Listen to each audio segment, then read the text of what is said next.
Selamat pagi, saya Christian Leonardo dari Humas Sema STPB. Hari ini saya bersama Ketua STP Bandung, Dr. Anang Sutono, MM Parsi HE. Ya, Selamat pagi, Pak.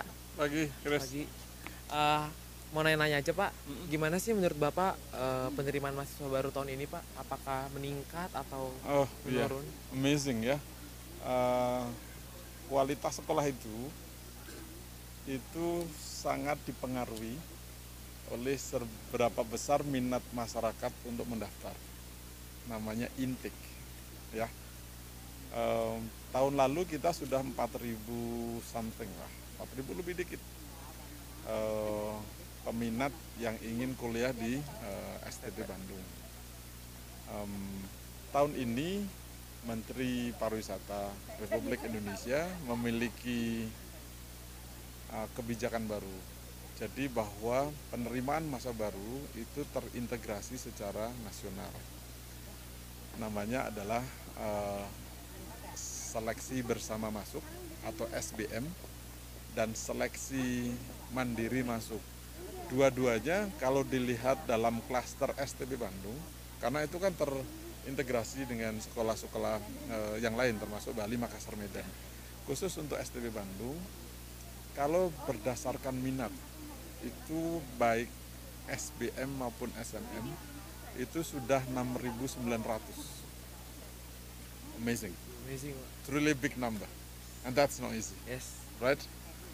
Sedangkan kuota kita untuk menerima mahasiswa itu hanya 708. Jadi kompetisinya begitu amat sangat ketat. Jadi saya lagi bahwa kualitas pendidikan tinggi itu sangat dipengaruhi oleh seberapa besar jumlah intake, kemudian seberapa besar proses penyelenggaraan ini memiliki kualitas yang bagus, gitu kira-kira. Apalagi? Kita kan ada 3 jurusan kan, Pak, sama 13 program studi. Kalau sejauh ini, Pak, yang terfavorit itu apa sih, Pak? Good, very good. Jadi data kami menunjukkan begini, ada bahasanya indeks popularity atau popularity index, ya. Popularity index kalau kita jembreng begitu, orang Sunda bilangnya jembreng gitu. Kita jembreng itu yang paling favorit tahun ini adalah SDP, Studi Destinasi Pariwisata. Ranking kedua favorit adalah manajemen tata boga. Setelah itu ADH, administrasi perhotelan. Nah, itu the best three. Tahun lalu itu dipegang oleh bertahun-tahun lah ya. Bertahun-tahun itu dipegang oleh manajemen tata boga, kitchen, terus kemudian ADH, baru SDP. Jadi sekarang masyarakat itu sudah mulai mengerti bahwa studi destinasi pariwisata ini memiliki output lulusan yang amat strategis dalam membangun pariwisata. Tapi jangan lupa bahwa pariwisata Indonesia itu tidak bisa tidak harus didukung oleh SDM yang berkualitas, gitu ya. Ada lagi? Apa sih yang Bapak harapkan terhadap mahasiswa baru tahun ini, Pak? Karena tadi jumlahnya besar, ya, yang mendaftar, itu otomatis kan proses seleksinya makin ketat. Bahasa saya akhirnya this is a very tight competition. For those who have highly qualified candidate only, itu yang akan bisa bergabung sama ST Bandung. Kemarin data yang kita olah itu hasil bahasa Inggris dengan psikotes, itu amazing. Jadi ada satu fenomena yang dari sisi kualitas calon mahasiswa masuk itu luar biasa bagusnya. Jadi proses ini bagus sekali. Kita sangat bertanggung jawab terhadap kualitas intake ini. Mudah-mudahan kami ST Bandung dapat SDM pariwisata yang berkualitas sehingga proses penyelenggaraannya nanti berkualitas.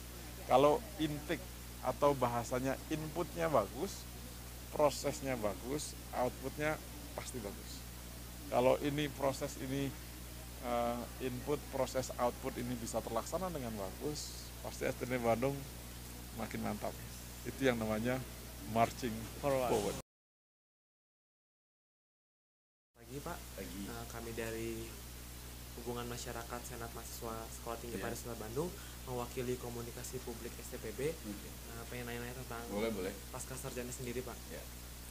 Di pasca sarjana sendiri ini kan ada 3 konsentrasi Pak, pariwisata, perhotelan, sama perjalanan Pak. Selama tes ini Pak, yang paling banyak itu dari konsentrasi mana Pak? Oh, kita masih belum menentukan nanti konsentrasi mana. Cuman biasanya yang sudah terdahulu itu ada 2 konsentrasi besar, yaitu ada 2 itu manajemen administrasi pariwisata dan manajemen perhotelan. Nah, nanti di semester 2 mereka ada pelatih, istilah semacam program untuk memantapkan pilihan mereka. Jadi memang sekarang rata-rata sih pada umumnya di administrasi perhotelan dan administrasi pariwisata dan manajemen. Kalau dari target pasca sarjana sendiri itu berapa mahasiswa atau berapa orang sih Pak? Target kami kemarin itu sekitar 35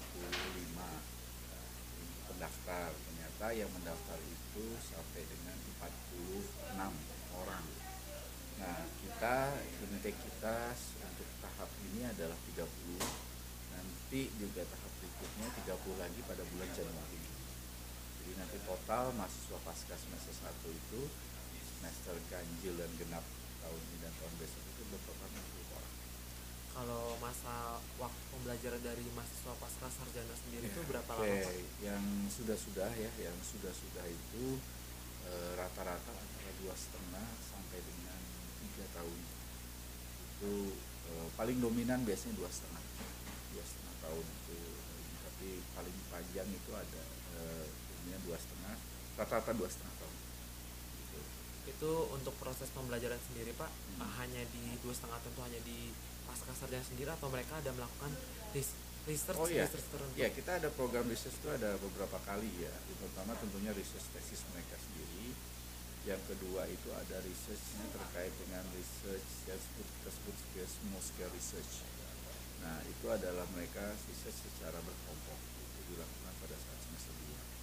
Dan nanti ada kegiatan lapangan-lapangan, mereka juga harus membutuhkan research. Jadi setiap semester, setiap konsentrasi itu akan kebagian 2 kali demikian di lapangan.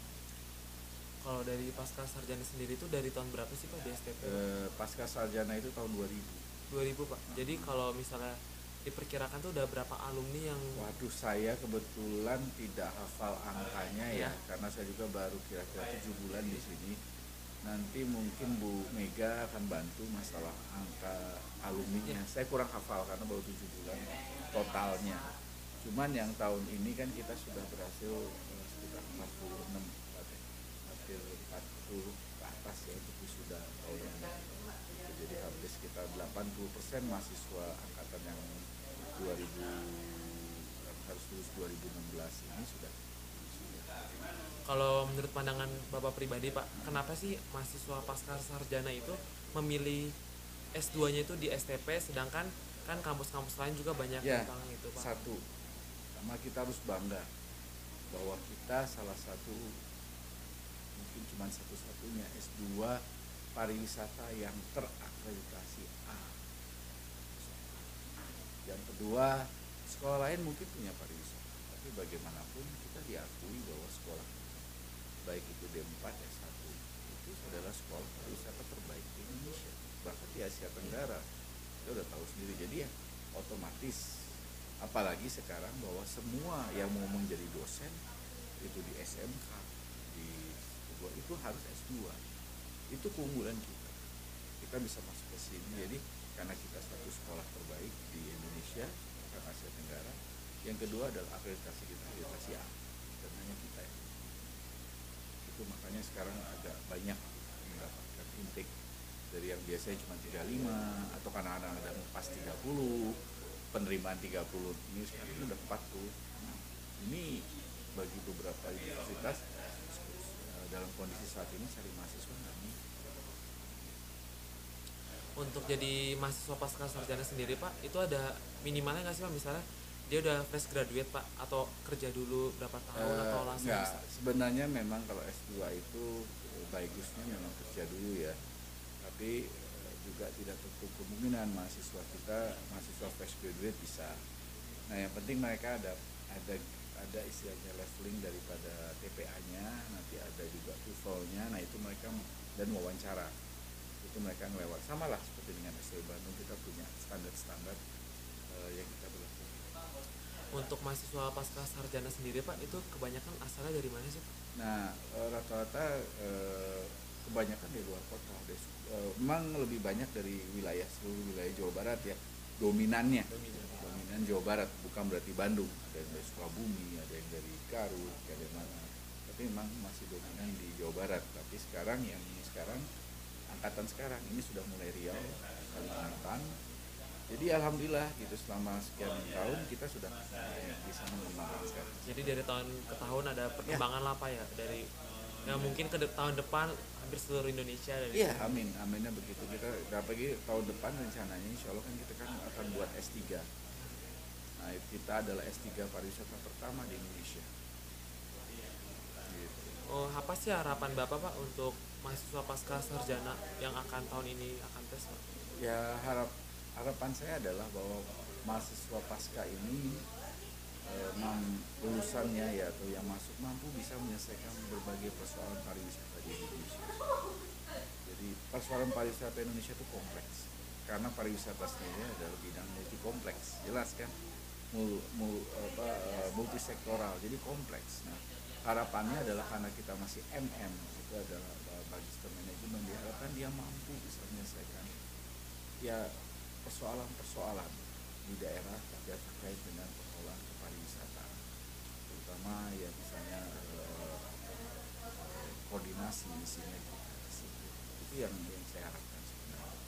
Jadi bisa menjadi lulusannya ini bisa menjadi problem solver itu sendiri. Nah ini kembali ke pariwisata Indonesia sih Pak. Kalau menurut Bapak sih Pak, itu permasalahan utama dari sektor pariwisata Indonesia itu apa sih Pak? Sinergi ya? Ya sinergi dan koordinasi, itu persoalan besar. Jadi harapan Bapak untuk kedepannya itu mahasiswa pasca sarjana seenggaknya membantu. Ya, karena dia memiliki ilmu bahwa pariwisata itu adalah bidang yang bersifat multisektoral. Harapannya pada saat nanti dia kembali ke masyarakat, dia mampu bisa melihat bahwa pariwisata ini harus sama-sama, kita harus berjalan bersama-sama. Itu yang harus kita ingat. Sehingga apa? Saya contoh sederhana, kenapa sih Bali sukses? Karena semua pemangku kepentingannya semua menjunjung pariwisata. Kenapa Jogja sukses? Karena semua, mau lurahnya, mau RW-nya, mau masyarakat, tukang becanya, semua bicara pariwisata. Nah ini kan baru hanya beberapa daerah. Nah harapannya kalau nanti mahasiswa pasca dan mahasiswa S1, bukan pasca saja, S1 dan Diplomatika ini menjadi duta pariwisata Indonesia. Dialah yang akan mengajarkan kepada orang-orang bahwa pariwisata itu butuh kebersamaan, satu visi. Gitu. Berarti intinya harapan Bapak sih untuk mahasiswa pasca sarjana sendiri hampir sama dengan mahasiswa baru yang D3. Semua juga gitu, karena kita kan dididik di sini adalah menjadi insan pariwisata. Cuman levelnya berbeda. Level aja. Tapi yang paling penting adalah bukan level juga, tetapi bagaimana kita mampu menjadikan pariwisata itu sebagai istilahnya bukan pedoman ya, atau bukan ini, tapi sebagai tujuan hidup. Karena pariwisata itu nggak akan pernah mati. Jadi karena pariwisata buat saya sama ya, artinya agama misalnya Islam misalnya, kita harus senyum, sama pariwisata juga senyum. Ya kan? Kita harus berbuat baik kepada orang. Di agama pariwisata juga begitu. Jangan menipu, pariwisata juga begitu. Jadi kaidah-kaidah kemanusiaan itu ada di pariwisata. Itu kaidah-kaidah keagamaan dengan kaitan dengan hablum minannas itu ada di pariwisata. Nah ini yang harus kita mahasiswa kita ini harus menjadi duta